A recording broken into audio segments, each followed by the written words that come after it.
Very much, everybody.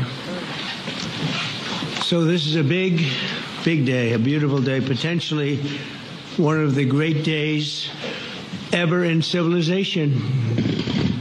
Things that have been going on for hundreds of years and thousands of years. We're at a minimum very, very close, and I think we're beyond very close. And I want to thank Bibi for really getting in there and doing a job. We've worked well together, as we have with many other countries, both of us, with many other countries, which is the only way this whole situation gets solved. And I'm not just talking about Gaza. Gaza is one thing, but we're talking about much beyond Gaza. The whole deal, everything getting solved. It's called peace in the Middle East.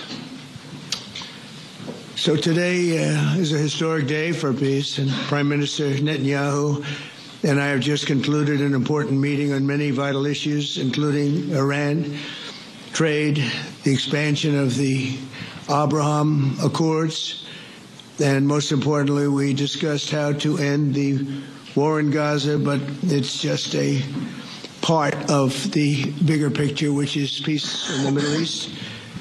And let's call it eternal peace in the Middle East.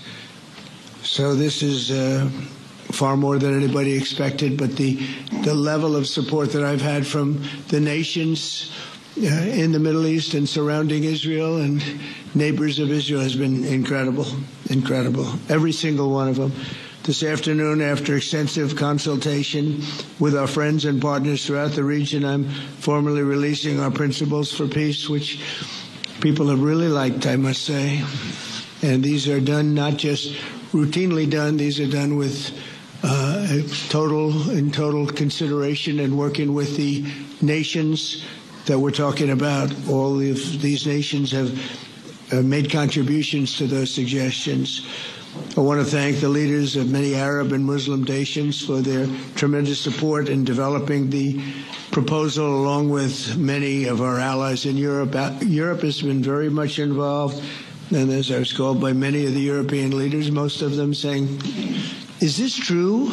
Are you really doing peace in the Middle East? This is the most incredible thing we've heard. Some think it's the biggest thing they've ever heard. They called just to find out, was it just a rumor or is it actually done? And then they said, have you spoken to the Arab leaders? Have you spoken to all of the other leaders that we have to get? A lot of people involved in this one. I also want to thank Prime Minister Netanyahu for agreeing to the plan and for trusting that if we work together, we can bring an end to the death and destruction that we've seen for so many years, decades, even centuries, and begin a new chapter of security, peace, and prosperity for the entire region. And I want to just say that my meetings and dialogue that we had with so many countries, Saudi Arabia as an example, the king is a phenomenal person. The Emir of Qatar, he's incredible people. UAE, and that's MBZ and ABZ. We're totally involved. These are the people that we've been dealing with and who've been actually very much involved in this negotiation, giving us ideas, things they can live with, things they can't live with. Pretty complex. I mean, after 2,000, 3,000 years, whatever it is, I guess it's got to be a little complex, or it would have been done a long time ago. The King of Jordan was with us, as you know, in the United Nations. The President of Turkey, President Erdogan, is a friend of mine, a strong man, but a good man. President of Indonesia, somebody who's an amazing leader.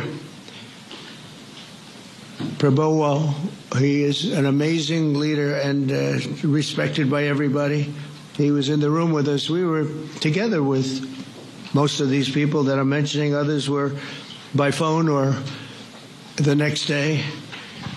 The Prime Minister and the Field Marshal of Pakistan, they were with us right from the beginning. Incredible. In fact, they just put out a statement that they fully believe in this pact. It just came out just as I was walking around. They said, sir, you have a big notice from the Prime Minister of Pakistan and from the Field Marshal that they back this 100%. President El-Sisi of Egypt, who's terrific. And these are people I've gotten to know over the years. I mean, I would say it started around 2015 and then went into 2016 when the presidency officially began. But I've known him actually for a long time, and there are many cases really great men. I can't say in all cases, but I will tell you in many cases they're great men. And some great women, too. They tend to be mostly men, however. I will say that. But if accepted by Hamas, this proposal calls for the release of all remaining hostages immediately, but in no case more than 72 hours. So the hostages are coming back, and I hate even saying this from the standpoint, doesn't sound right, but it is so important to the parents. The bodies of the young men, I believe in almost all cases, the young men are coming back immediately. I met with parents. The parents felt as strongly about getting the body of their dead boy back as they did as though the boy were alive and well. It's so important to them. And it means the immediate end to the war itself, not just Gaza. It's the war itself. Under the plan, Arab and Muslim countries have committed, and in writing in many cases, but I actually would take their word for it. The people I mentioned, I'd take their word for it, to demilitarize Gaza, and that's quickly. Decommission the military capabilities of Hamas and all other terror organizations. Do that immediately. And we're relying on the countries that I named and others to deal with Hamas. And I'm hearing that Hamas wants to get this done too, and that's a good thing. And destroy all terror infrastructure, including the tunnels, weapons, production facilities. They have a lot of production facilities that we're destroying. They'll also help train local police forces in the areas that we're discussing right now, in particular in and around Gaza, working with the new transitional authority in Gaza. All parties will agree on a timeline for Israeli forces to withdraw in phases. They'll be withdrawing in phases. No more shooting, hopefully, as progress is made toward achieving these goals. Arab and Muslim nations need to be allowed the chance to fulfill these commitments of dealing with Hamas. They have to deal with them because they were the one group that we have not dealt with. I haven't dealt with them. But the Arab countries are going to, and Muslim countries are going to be dealing with Hamas, and I believe they've already been there. I think they probably have an understanding, and they haven't maybe mentioned that, but I would imagine they do. Otherwise, they wouldn't have gone as far as they've gone. If they're unable to do so, then Israel would have the absolute right and actually our full backing, the U.S. full backing. Marco's here, and a lot of our leaders are here, our great Vice President, Susie Wiles, Steve Witkoff, Jared Kushner. They've been so involved in this process. I don't think anybody else could have done it or even come close. But it's we're right there. We're right there. First time in thousands of years, I think you can probably say, if you really look into it, if you study back, if you're a scholar, you would say thousands of years. Israel would have my full backing to finish the job of destroying the threat of Hamas, but I hope that we're going to have a deal for peace. And if Hamas rejects the deal, which is always possible, they're the only one left. Everyone else has accepted it. But I have a feeling that we're going to have a positive answer. But if not, as you know, Bibi, you'd have our full backing to do what you would have to do. Everyone understands that the ultimate result must be the elimination of any danger posed in the region, and the danger is caused by Hamas. The tyranny of terror has to end, and this is, again, something that we're looking for. This is eternity. This is for forever. To ensure the success of this effort, my plan calls for the creation of a new international oversight body, the Board of Peace, we call it, the Board of Peace, sort of a beautiful name, the Board of Peace, which will be headed not at my request, believe me, I'm very busy, but we have to make sure this works. The leaders of the Arab world and Israel and everybody involved asked me to do this, so it would be headed by a gentleman known as President Donald J. Trump of the United States. That's what I want, is some extra work to do, but it's so important that I'm willing to do it, and we'll do it right, and we're going to put leaders from other countries on, and leaders that are very distinguished leaders, and we'll have a board, and one of the people that wants to be on the board is the UK former Prime Minister, Tony Blair, good man, very good man, and some others, and they'll be named over the next few days, and it'll be quite the board. Working, everybody wants to be on it now. I don't know if that had anything to do. They named me and everybody else wanted to be on it. I guess they figure, well, he's a soft touch. He'll be easy to deal with. Working with the World Bank and others, it'll be responsible for recruiting and training a new government that will be made up of Palestinians along with highly qualified experts from all around the world. Hamas and other terrorist factions will play no role in the board, but they'll play no role in the governance of Gaza at all, directly or indirectly. As you know, thousands of Hamas leaders have been killed and soldiers have been killed. And we can never forget October 7th, but thousands have paid the price for that.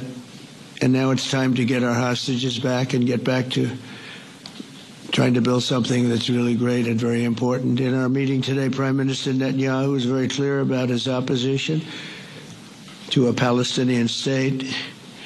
And he continuously mentions October 7th, and I understand that. Most people do. And I understand and respect his position on many things, but what he's doing today is so good for Israel. I notice that they have large crowds gathering in Israel all the time, and they have my name up. They like me for whatever reason, maybe, I don't know, but they do like me. But they say two things. Please get the hostages back and please end the war. They've had it. It's had it. So I think it's a very popular thing you do because he's a warrior. He doesn't know about getting back to a normal way of life, but he is a warrior, and Israel's lucky to have him. But now the people want to get back to peace. They want to get back to normalization in a true sense. Several countries have foolishly recognized the Palestinian state. As you know, some of our European friends, allies, good people, but they're really, I think, doing that because they're very tired of what's going on for so many decades. They've been presidents and prime ministers for years, and during this time, having to do with the Middle East, all they're doing is talking about the same thing over and over. They want to see it get back. And nobody wants that more than me, or I believe Bibi too. But the people of Israel want it. They really want it. They want the hostages back. That includes the probably 32 bodies that we're talking about, 20 people that are living, 32 or so people that are dead, and they want to have peace. So let us not forget how we got here. Hamas was elected by the Palestinian people. Israel withdrew from Gaza thinking they would live in peace. Remember that a long time ago, they withdrew. They said, you take it. This is our contribution to peace. But that didn't work out. That didn't work out. It was the opposite of peace. They pulled away. They let them have it. And I never forgot that because I said, that doesn't sound like a good deal to me. As a real estate person, I mean, they gave up the ocean, right? Ron, they gave up the ocean. They said, who would do this deal? And it still didn't work out. They were very generous, actually. And they gave up the most magnificent piece of land in many ways in the Middle East. And they said, all we want to do now is have peace. And that request was not honored. Instead of building a better life for the Palestinians, Hamas diverted resources to build over 400 miles of tunnels and terror infrastructure, rocket production facilities, and hid their military command posts and launch sites in hospitals, schools, and mosques. So if you went after them, you'd be after them, and you wouldn't even realize you ended up knocking out a hospital or school or a mosque. A terrible thing, terrible way to have to fight. No fight is good, but that's a real bad one. So there are many Palestinians who wish to live in peace. Many. I've seen so many of them. And they have support. And I challenge the Palestinians to take responsibility for their destiny, because that's what we're giving them. We're giving them responsibility for their destiny, fully condemn and prohibit terrorism and earn their way to a brighter future. They don't want the life that they've had. They've had a rough life with Hamas.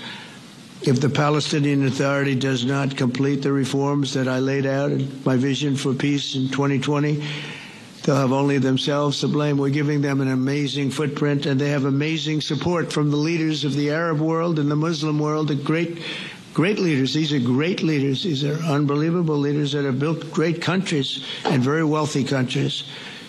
What the future holds for the Palestinians, no one really knows, but the plan that we put forward today is focused on ending the war immediately, getting all of our hostages back, getting everything back. Hard to believe when you even say it. And creating conditions for durable Israeli security and Palestinian success. Israeli security is going to be involved. We're going to help you. We'll be there with you in terms of helping with security. We want to make sure it works. We just want to make sure it works. There shouldn't be a shot fired. Now, there will be, I guess, because that's the way it seems to be, but there shouldn't have to be within a few days. There shouldn't have to be a shot fired. And maybe for eternity. Wouldn't that be nice? I hope it's true. I can tell you the leadership of that region feels that there's a good chance of it being true. So this will lead to this agreement that we're talking about will lead to a sustainable long-term peace. No president in history has been a greater friend of the state of Israel than I have, in addition to negotiating the Abraham Accords. I like to say it that way because the real people, that's what they call Abraham. I would say Abraham, but it's so much nicer when you say Abraham. So much more elegant. But the Abraham Accords are amazing. Jared, you did that along with your group of geniuses, and nobody thought that could be done. We have 4 countries, and Sleepy Joe Biden didn't do a thing. He didn't even know what the hell they were. He should have had them fold up. But I think this will also lead to packing them. And who knows, maybe even Iran can get in there. I hope, we hope we're going to be able to get along with Iran. I think they're going to be open to it. I really believe that. But they could be a member. I long ago said, I'll bet you at some point Iran will be a member of the Accords. And little did I realize it was going to take this turn. That was some turn we did with the B-2s. But I think they might very well be there because it's a great thing for them economically. I recognize the eternal capital of Israel. I opened the American embassy in Jerusalem. That was something that everyone said would never be done, could never be done. Virtually every president for many, many years, for decades, would campaign on making Jerusalem the capital of Israel. They campaigned on it over and over. Is that right, Steve? Is that right? Everyone, and when they got to it, and I understand why now, because it was so. When I got to office, I campaigned on it too. I said, we're going to make it. And then I'd get calls from the leaders of various countries saying, please don't do it. Please don't do it. It'll end the whole world. Please don't do it. And finally, I just didn't say anything, and I did it. People were calling me before I did it because they heard I was going to do it. And leaders of countries were calling me. And I think it was on a Thursday that I did it. And they'd call me Monday, Tuesday, Wednesday, 3-4 times a day. And I said, tell them I'll call them back on Friday. And I announced it on Thursday. And I called them back, the biggest people in the world. And they said, you've done it. I said, done what? You've made the capital of Israel Jerusalem, and we wanted to talk yet. I wish you called me a little sooner. Maybe I could have done something about. So that was a lot easier than getting into an argument, because I knew what they were calling about. And you know what? It turned out to be amazing. Everybody thought it was going to lead to the end of the world, right? The end of the world, Ron. That's what they said. It didn't lead to anything. It just led to something that I promised, and something that was very, very popular for Jewish people and a lot of other people too. I recognize Israeli sovereignty over the Golan Heights, and I cut taxpayer funding to the corrupt United Nations Relief and Works Agency. And United Nations was interesting because, as you know, a few days ago they introduced me. Ladies and gentlemen, the President of the United States. I'm looking at my teleprompter, and the thing was dead, stone cold, dead. The thing's up here. I have a long, beautiful speech to make. I'm back 30 feet back, and I'm saying, they're introducing me. There's nothing on my teleprompter. So, but I made a speech. I actually got good marks. You think Biden could have done that? I don't think so. I don't think he could have done that. I don't think too many people could have done it. But actually, it was actually more of a speech from my heart, if you want to know the truth. I think it was maybe better in certain ways because it was from the heart. It has to be from the heart. Otherwise, you're in big trouble. But I cut taxpayer funding for that very corrupt United Nations Relief and Works Agency, and nobody thought that would be done, and withdrew from the horrible Iran nuclear deal that was imposed upon Israel by Barack Hussein Obama and Biden. And I don't think Biden knew anything about it, though. I don't think he knows anything about it now, actually, if you ask him. He said, what is that? And we obliterated Iran's nuclear enrichment capacity, making it impossible for them to have a nuclear weapon, which they would have had probably in about 2 months from that. But I've never asked Israel to compromise its security, but we had big, strong talk. Nobody's been better to Israel. No president's been better to Israel than Donald Trump. But we had a long, strong talk, Bibi and I, and he understands it's time. It's time. History has shown. And the people of Israel want it. And the people of the Middle East want it. The people of enemies of Israel want it. But they don't have really too many enemies right now. And you know what? Many countries have gained great respect for Israel, for the way they fight, for the job they do, including me. I had respect anyway, but they gained respect. History has shown us that those who have relations with Israel have thrived, while those who have devoted resources and attention toward the destruction and even annihilation of Israel have languished. They haven't done well.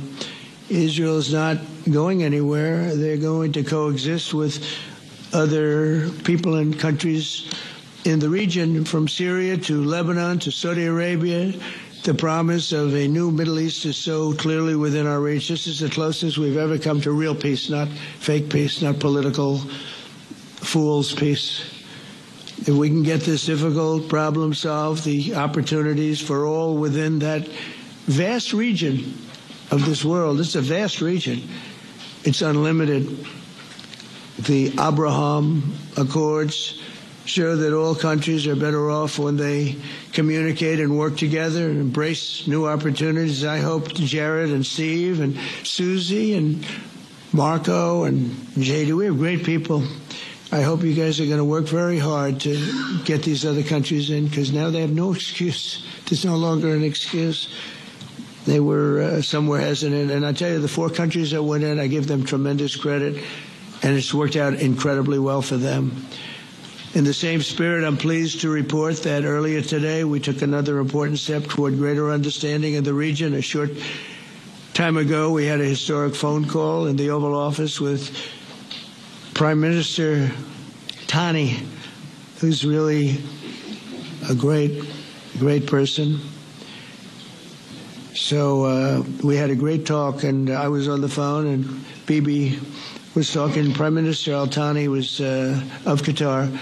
They really had a heart-to-heart conversation. It was a great conversation, I thought.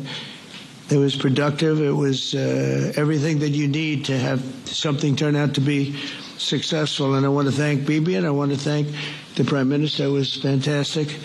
We agreed to launch a formal trilateral mechanism between Israel, Qatar, and the United States to begin a dialogue to enhance mutual security, correct misperceptions, and avoid future misgivings. And I want to thank Qatar, its leadership, and the Emir.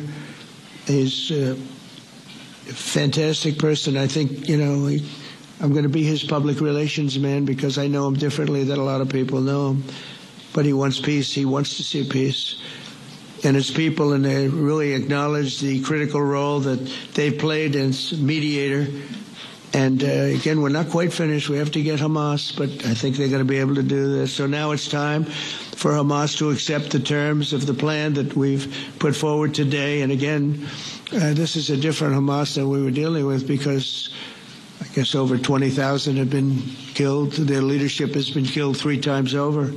So you're really dealing with different people than we've been dealing with over the last 4 years, 5 years. Everyone has done their part and come to the table in good faith. Our Arab and Muslim partners are fully prepared to step up and fulfill their commitments for the benefit of the people of Gaza and the entire region. They're willing to step up and do a lot. They really are. There are a lot of good people involved.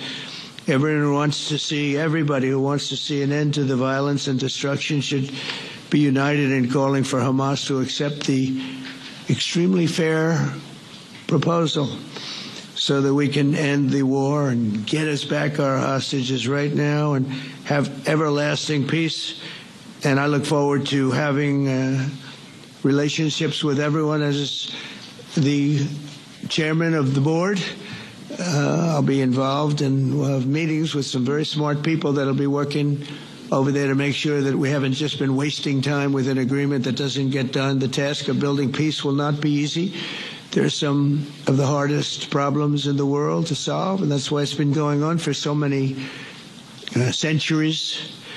But too many lives are at stake not to try, and this was more than a try. I mean, I think this is something that gets done when you have virtually every country, and these are powerful countries that have a lot of money, and the money can make things happen. A lot of countries try and they don't have any money. These are very rich countries that can make things happen. So together we'll forge a much safer and more hopeful future for everybody, including Israel. And I want to thank Prime Minister Netanyahu for his partnership, and I want to thank all of the leaders, the kings and the emirs and the presidents and prime ministers, people I mentioned. And they've been absolutely fantastic to work with, and it's just happened very quickly. It's happened from a couple of weeks before I had a couple of meetings, but a couple of weeks before we went to the United Nations, and we had some incredible meetings. It all came to place. It all took place, and everybody wanted to be a part of it. I don't have anybody that's saying we don't want anything to do with it. It's just the opposite. And I'll tell you, a year ago, I don't think we would have had this kind of participation, Mr. VP, right? I don't think we would have had. It's been amazing. The participation was 100%. Everybody wants to be a part of it. And everybody, those very strong countries, everybody wants it to work. So, Bibi, congratulations on this. I think this will be your crowning achievement, frankly. If this all works out, we think it will. It's going to be your crowning achievement, and I want to thank you very much for being here. Thank you, please. Thank you. Thank you. Mr. President, first I want to thank you for graciously hosting me once again in the White House. And second, I want to thank you for your friendship and for your leadership. From Jerusalem to Tehran, from the Golan Heights to Gaza, you've proven time and again what I've said many times. You are the greatest friend that Israel has ever had in the White House. And Mr. President, you and I both know it's not even close. While you focus at home on making America great again, your leadership abroad is changing the world for the better, ending wars and advancing peace. I believe that today we're taking a critical step towards both ending the war in Gaza and setting the stage for dramatically advancing peace in the Middle East, and I think beyond the Middle East, in very important Muslim countries.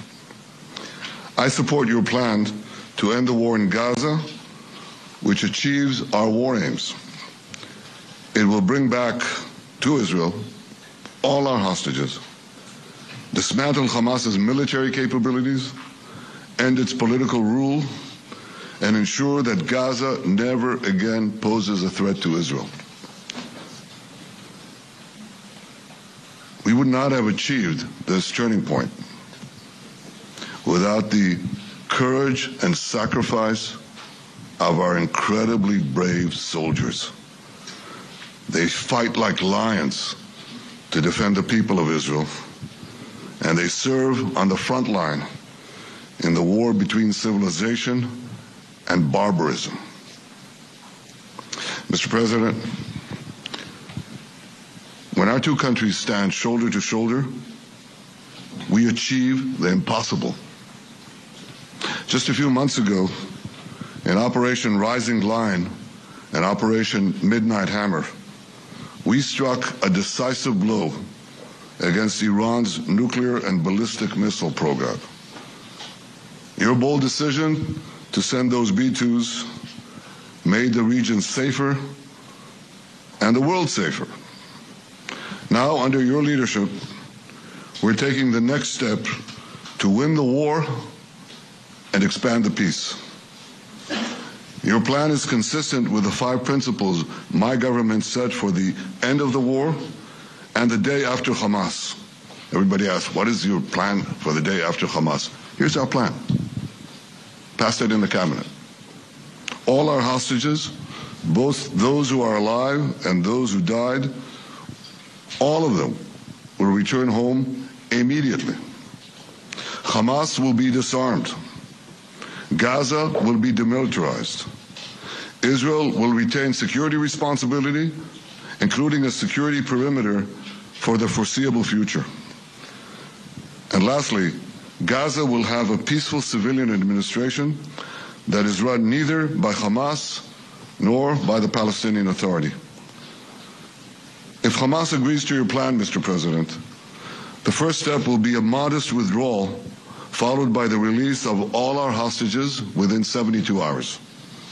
The next step will be the establishment of an international body charged with fully disarming Hamas and demilitarizing Gaza.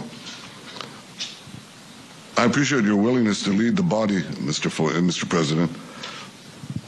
I really appreciate it because you have a lot of things to do, and this is important. And it reflects the confidence that this will give everyone, that things will be followed up on all the commitments made. The fact that you're taking this on, I think, helps a lot to make sure that everything flows in the direction that we want. Now, if this international body succeeds, we will have permanently ended the war. Israel will conduct further withdrawals linked to the extent of disarmament and demilitarization, but will remain in the security perimeter for the foreseeable future.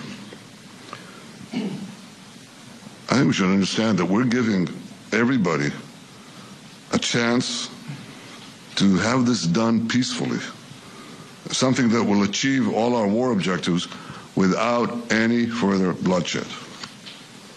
But if Hamas rejects your plan, Mr. President, or if they supposedly accept it and then basically do everything to counter it, then Israel will finish the job by itself. This can be done the easy way, or it can be done the hard way, but it will be done. We prefer the easy way, but it has to be done. All these goals must be achieved because we didn't fight this horrible fight, sacrifice the finest of our young men to have Hamas stay in Gaza and threaten us again and again and again with these horrific massacres. Mr. President, I was encouraged by your clear statement at the UN against the recognition of a Palestinian state. That would be an outcome that, after October 7th, would reward terrorists, undermine security, and endanger Israel's very existence. As for the Palestinian Authority, I appreciate your firm position that the PA can have no role whatsoever in Gaza without undergoing a radical and genuine transformation. In your 2020 peace plan, which you mentioned just now, you made clear what that transformation requires. It's not lip service. It's not checking a box. It's a fundamental, genuine, and enduring transformation. And that means ending pay to slay, changing the poisonous textbooks that teach hatred to Jews, to Palestinian children, stopping incitement in the media, ending lawfare against Israel at the ICC, the ICJ, recognizing the Jewish state, and many, many other reforms. It won't come as a surprise to you that the vast majority of Israelis have no faith that the PA Leopard will change its spots. But rather than wait for this miraculous transformation, your plan provides a practical and realistic path forward for Gaza in the coming years, in which Gaza will be administered neither by Hamas nor the Palestinian Authority, but by those committed to a genuine peace with Israel. I think this can be not only a new beginning for Gaza, I think it can be a new beginning for the entire region. Under your leadership, we can re-energize, well, I've got to contribute my own, we can re-energize the Abraham Accords. That's what it's called in the original Hebrew. Abraham. Abraham is fine. Abraham, however you want to call it. Under your leadership, Mr. President, we can re-energize the Abraham Accords that we forged 5 years ago. We can expand them to many more Arab and Muslim nations that choose moderation over extremism. I think there's an opportunity here. It's not going to be easy. It's tough going. But I think if we succeed, you're absolutely right. We're going to open possibilities that nobody even dreamed of. But I think we dream of them. As you've told me, Mr. President, and you've told the world many, many times, you said, remember October 7th. Remember October 7th. And we do. We will never forget the horrors of October 7th, and we will do whatever is necessary to make sure they don't happen again.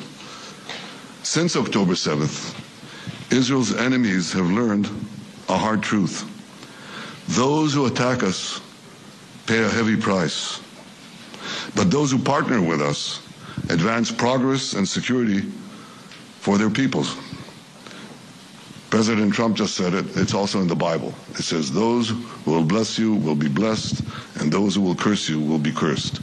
And that's actually what is happening. We want the blessings.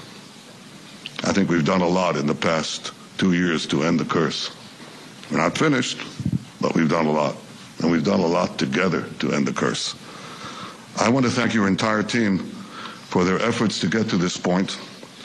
I especially want to thank Steve Witkoff and Jared Kushner for their indefatigable work to bring Israel and Arab states in the region closer together. I am deeply grateful to both of them for their work. We had a phone call today just to make it clear. I said to the Prime Minister of Qatar, Israel was targeting terrorists, wasn't targeting Qatar. And of course we regretted the loss of the Qatari citizen, wasn't our target. And I very much appreciate President Trump's proposal to have a trilateral body, the United States, Israel, and Qatar, to work out respective grievances. There are quite a few. But if we could try to mitigate them or put it on a different footing, I think that'll be good for everyone. Above all the people, the fine team, and many helpers who've done this, I want to thank you, Mr. President. History has already shown that under your leadership, Israel and America can change the face of the Middle East. And today I'm hopeful that your plan to end the war in Gaza will do so again and do so soon.